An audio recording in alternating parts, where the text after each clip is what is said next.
Hey there, Alex Kidman from Fat Duck Tech, taking a quick first hands-on look at the HTC One M9.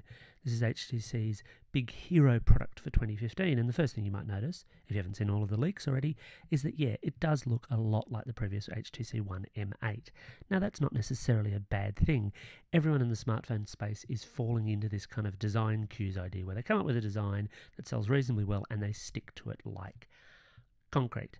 Apple does it, Samsung does it, Sony does it, and now HTC does it. So what makes the M9 special? Well, underneath the hood, there's sitting an octa-core 2GHz Snapdragon 810. The screen itself is a 5-inch Full HD display. It's not a 4K one. It's Gorilla Glass though, so it should be reasonably robust. The camera is interesting, where HTC in the past have gone for a rear ultra-pixel camera, that is, fewer actual megapixels but larger sensor sites. They've instead flipped that round to the front. Now the idea here is that you should be able to take better low-light selfies with it, but out the back you're probably going to want something with a bit more oomph. So what they've got there is a 20 megapixel sensor, f2.2, 27.8mm with a sapphire lens. Again, I haven't had a great deal of hands-on time with this. In fact, you're probably seeing about as much hands-on time as I've had. So I haven't really been able to put this through its paces as yet. But it should be reasonable. It'll be very interesting, in fact, to see how it compares to the other participants in this kind of premium space. What else is premium? Well, HTC makes a big thing out of its boom sound audio. That's its dual stereo speaker setup. And this time around it features Dolby Audio Surround. I've had a brief play with this and it's reasonable, although its utility will very much come down to whether or not you're one of those people who loves to use their phone as a speaker, or one of those people who wants to strangle you if you're sitting on the train using your phone as a speaker.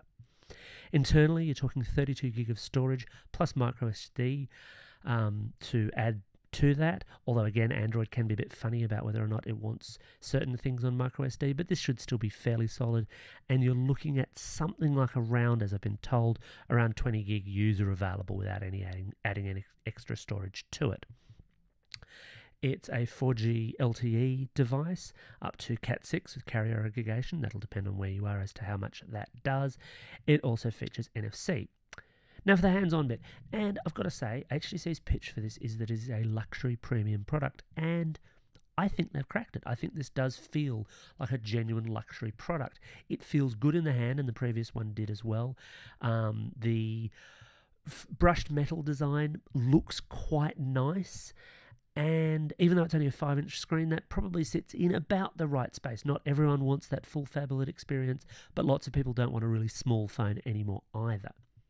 HTC is also returning with the dot view case concept, and the one big problem that I had with the dot view case last year, whilst it's still a little gimmicky, was the fact that as soon as you put it in the case, you lost all the design goodness of the One M8. They've fixed that problem in the simplest way possible with the One M9, because the rear of the dot view 2 case is now completely clear, so you can still show off your phone. Again, very much a taste matter as to whether or not the dot view case will suit you or not. As for availability, Australia is said to be in the early phase of availability, so we should actually see the HTC One M9 on store shelves quite soon.